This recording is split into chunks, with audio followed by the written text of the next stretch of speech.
The Montana Republican Party and how it should be adhered to. Yeah. For the benefit of the folks that weren't at our sessions together in the past, you and I have butted heads over this in the past. And I participated in that platform convention for like 14, 16 years now.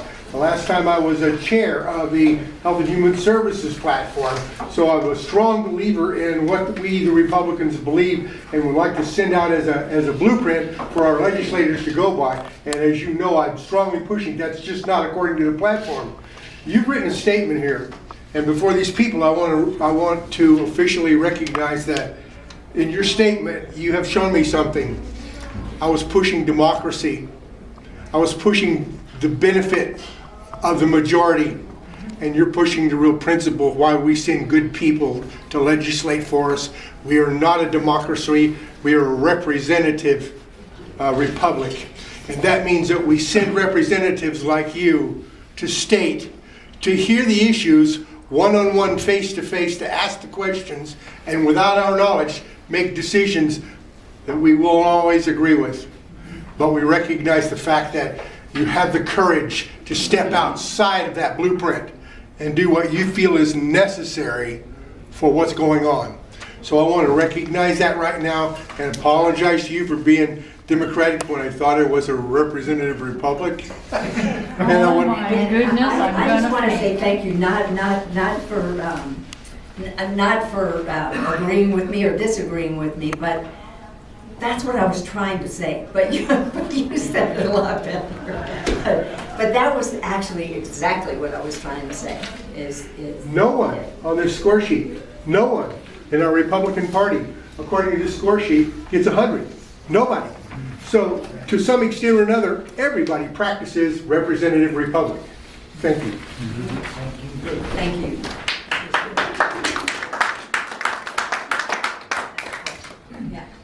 Yeah, Nancy, I wanted to have you maybe go into a little bit of detail on item 11 on your yellow sheet that calls for or allows for the private sector administration versus the state administration aspect. Yep, and if you remember, I think you were here when Fred spoke about a month ago, or I guess it was as much as a month ago. Yeah, he talks and fast. he talked about the third-party administrator. So we call it a third-party administrator. I've written that down. I thought, well, nobody's going to know what that means. But the program is administered by the Department of Health and Human Services inside the state. The feeling is if you take that away from the state, you give it to a private party, a third party, not the state, not the federal government, but a third party to administer it, that they are going to do a lot better job of administering it. Unfortunately, we tried that when they put the first Medicaid expansion in, which I did not care for, was the Democrat version without any of the reforms. But they did put a third-party administrator in. But I think what happened is the governor's budget director decided it wasn't going to work. I mean, it's pretty easy if you're on the inside to make something not work. And he did not want it to work. Would you agree, Fred? I mean, he didn't want it to work. So it didn't. It proved to be more expensive to run the program under a private third party. We don't believe that's true. We believe a private third party would do a much better job. We didn't force it this time, but we set it up so that when we finally get a Republican governor, they can give it to a third party who will do it right and get the fraud and abuse out of the system. So, yeah, that's the plan. Steve, yeah. Nancy, this is for you. It's about the ending fund balance, and I totally agree with you that it was always too high. I remember in 13 I asked Governor Ballance why it went 350 million. It's because I said so, Steve. Steve was on appropriations for many years. But my concern is you indicated that, whether it's 200 million or whatever, and you indicated that you thought that it had to go into the rainy day fund. Frankly, I've had some conversations with people in Helena that work in the budget office, and they're actually pretty excited. They won't admit it because of Trump's policies. They think it might be as high as 300 or 400 million when we come back. Of course, we don't know what's going to happen with China or whatever. But can't the governor spend some of that money without, he can't, so you change that? He's not ever been able to spend the ending fund balance supposedly, but he always does. Right. And so what happens is when the ending fund balance builds above that 200, that automatically overflows into the budget stabilization reserve fund. He cannot spend that. That one has very specific rules written in law for when he can borrow it. He can only start to use it once it drops, once the money in the account drops below a certain point. Okay, is that from the special session change? No, that was from Senate Bill 261 from the 17 Right, session. right. So, yeah, it was the 17 regular session. So just one more follow-up. Do you or Senator Thomas, I mean, I think personally, again, depending on China and other issues, I think the ending fund balance is going to be much more. Oh, I do than too. 200. So then But what not would- the ending so fund the- balance, Okay, no. but. The same budget difference. stabilization reserve fund. The budget rep, the Yeah. leftover one. So what are you looking at in the interim to address? I know you'll track it, you'll see what it is. Right. But I think, and of course, they won't admit it's because of Trump's policy. Right. But they're pretty excited, a lot. They should be. That's why they were so happy for you to go. We're actually excited about it too, though, because when it's parked in the budget stabilization reserve fund, one of the other things that if you listen to all the podcasts that are out there, one of the statements that was made is, they spent every penny. Well, no, we didn't spend every penny. We used every penny of the revenue, but it was parked over in the budget stabilization reserve fund where the governor cannot get to it. Because our big concern was, we go home, and he's done it, as you know, Ray, many times, somehow that money gets spent. And so we parked it over there where he can't get to it, and if he borrows it for an emergency situation, then he's got to repay it within some very specific rules that were written. They still hate that part of the budget stabilization reserve fund, but I think they know now that they're stuck with it. So, yeah. Thank you, Nancy. You and I discussed this a couple of times, and it has to do with the transmission bill. And the one thing that you and I discussed would be when it failed, how did that hurt us here in Valley County? Can you stand up so we can hear over here? It's hard to hear now. I can't hear you. Sorry, I thought I was loud enough. Said, Nancy and I discussed the transmission bill a little bit in a few sentences at another meeting, and I wanted to know in its failure how it might be hurting us here in Valley County. The other thing was, you brought it up earlier, this is a simple answer, I believe. Is there any of the vetoes that the governor is going to make or did make that will require a special session again? Maybe not, that would be great. Then the other thing was, if you'd, by the time you're done, would you tell us, because you're terming out, other than teaching grandchildren how to be good Republicans, what are you going to do? What are you going to do in the future? Do you want me to write all those questions down? Actually, I think my grandson teaches me more than I teach him, but Transmission bill first. most of you know. Actually, I'll do the second question first. Special session, no. There is nothing that he vetoed. There is nothing that we see happening in the revenue area that's going to cause a special session. What caused it last time was the revenue drop. And we think the revenue dropped primarily because Trump's tax cuts were coming. We knew that those were coming, and everybody around knew they were coming, and they changed their behavior as a result of that. It was down a little bit already, but people were anticipating, so no, that is not going to happen. In fact, what Steve just said is probably true. The revenue is going to be much higher than we thought it was going to be, which still is a temporary situation, but it is okay for this biennium for sure. Transmission. The transmission bill, or your third, I'll do your third question because that's quick. Yes, I'm termed out. Fred is also termed out. My House district is half of Fred's Senate district. I am running for that Senate district. I filed about 3 weeks ago.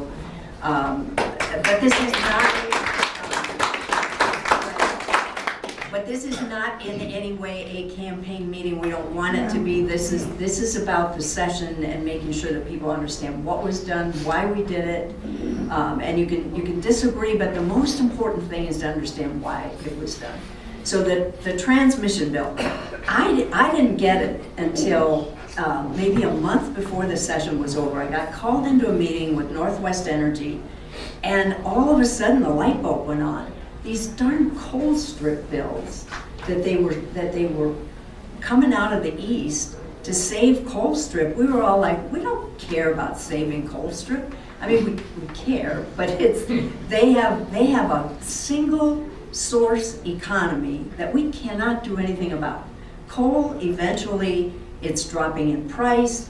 It's no matter how hard we fight, the environmentalists are going to fight back.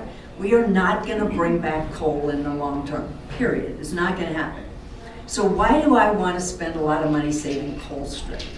You know, we need to make sure those people have somewhere to go, they have a safety net, whatever. But saving coal strip, we're not excited about. I wasn't. So they'd come and talk about coal strip, yeah. So finally I get dragged in this meeting with Northwest Energy, and they start talking about the transmission line. The transmission line that runs from the east part of Montana to the west. And it drops off energy all along the way. That's the main pump. And coal is putting 400 megawatts of power into that transmission line.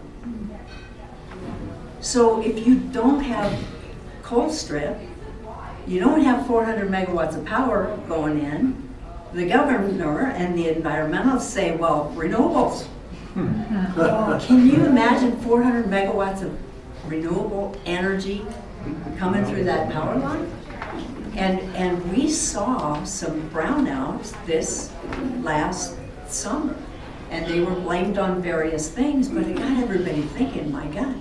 You know, so then the answer is easy. Well, you just buy it from the West. You can buy it from the West. No, they can't generate enough for themselves. So, well, you can buy it from further east. No, I mean, nobody wants to put power into our transmission line unless it's renewable power. So they don't want to sell it to you. They're not going to mix it with your dirty coal. They're not going to sell it to you. You can't buy it for any price. And if you were able to get some, it'd be hugely expensive. So what we've got to do is keep that coal plant running as long as we could. So they said, okay, well, we got somebody who was willing to buy the coal plant. They're ready to buy it, but only if they get more transmission on the line. They didn't care anything about buying the coal plant. That's something that's going away. They wanted the power on the transmission line that was paid for. That's what Northwest Energy wanted. They wanted that small piece of additional power on the line. And they were willing to buy coal strip or buy into a piece of coal strip in order to get it. So that was their trade. So like, Northwest Energy, why aren't you telling the story? Where's the marketing sheet on this?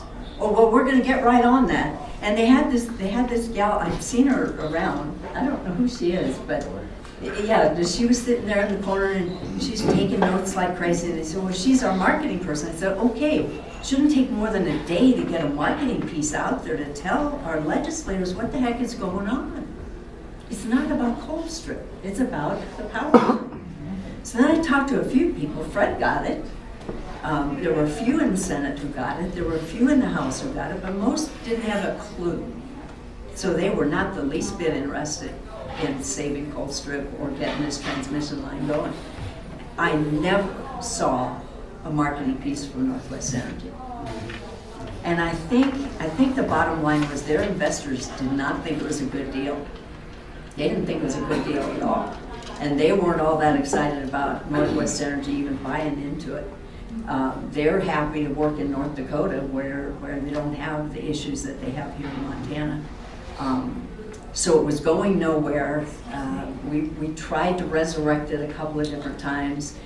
Some people met with the governor and said, okay, what's it going to take And his response was, I can never, ever get behind a coal bill or my career's over.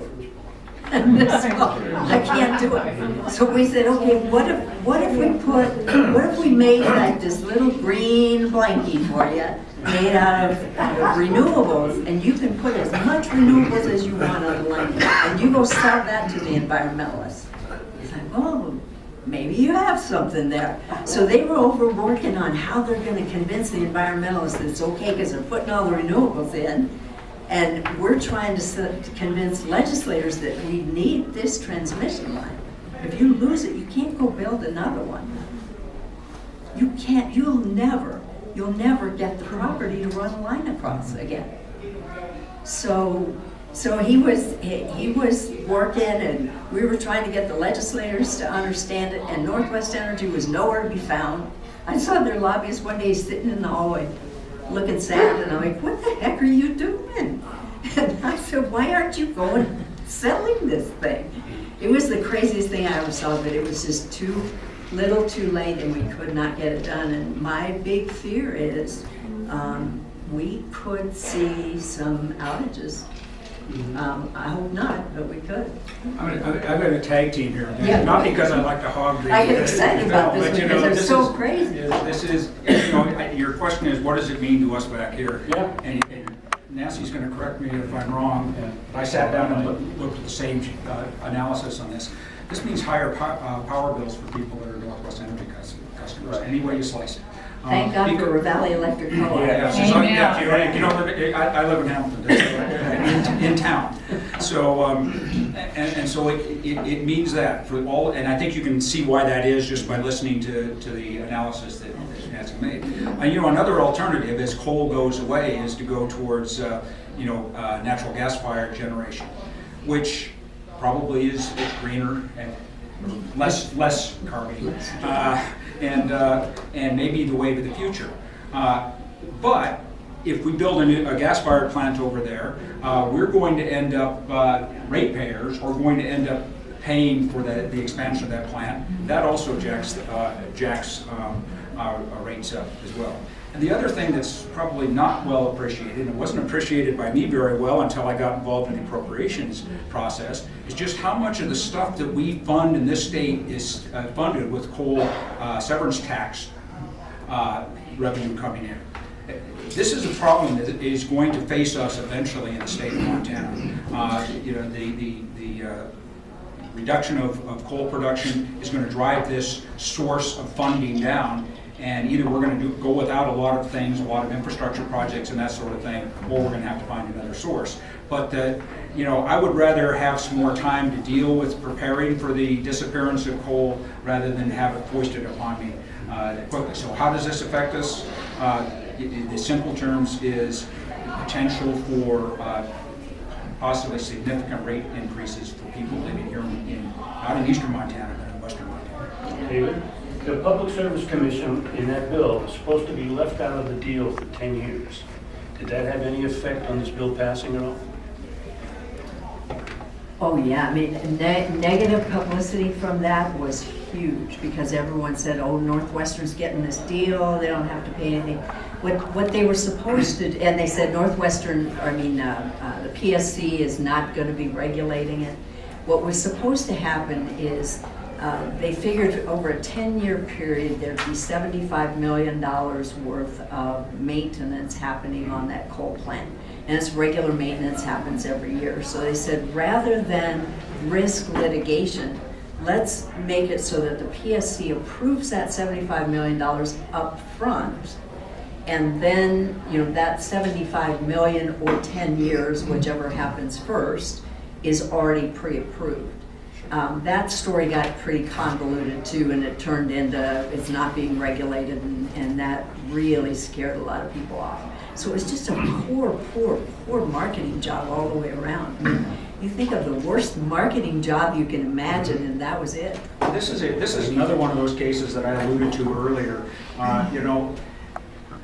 If you come late to the game in something like this, or a major issue pops up late in the legislative session, there's simply not enough time to work it. And it didn't hit my radar screen until the same time it hit Nancy's.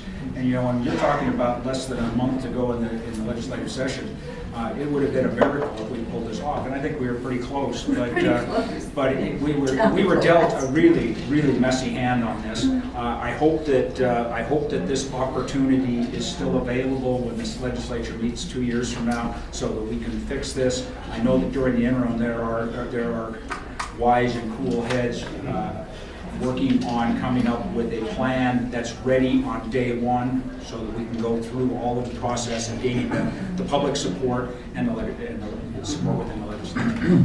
David, I'm from New England. Nancy, I'm from New England. And I'm used to town meetings. This is way back, a long time ago. But this kind of meeting is so much more refreshing and gives us clearer right from your mouth, so we can all look at each other and understand what's going on than anything you're going to find on an electronic device. Well, you know, with all due respect to the blogger that's here right now, social media can serve a useful purpose in getting information out, but it's also a very toxic environment in politics. Much easier to deal with people face to face in small groups. The problem is it takes a lot of small groups to do that. I myself am kind of committed to doing this because I think we would agree we're more effective talking eye to eye with someone and getting immediate feedback and not talking in sound bites or not throwing out scandalous attacks on our opponents. Social media has a promise to be a great thing for our constitutional republic, but it's not really delivered on that. I lived in the New England area. I think Rhode Island might count. I don't know. Talking about that, yeah. So I kind of understand some of that, and I'm glad that we have this opportunity. Nancy, were you able to finish all of his questions? I That was like a loaded think question.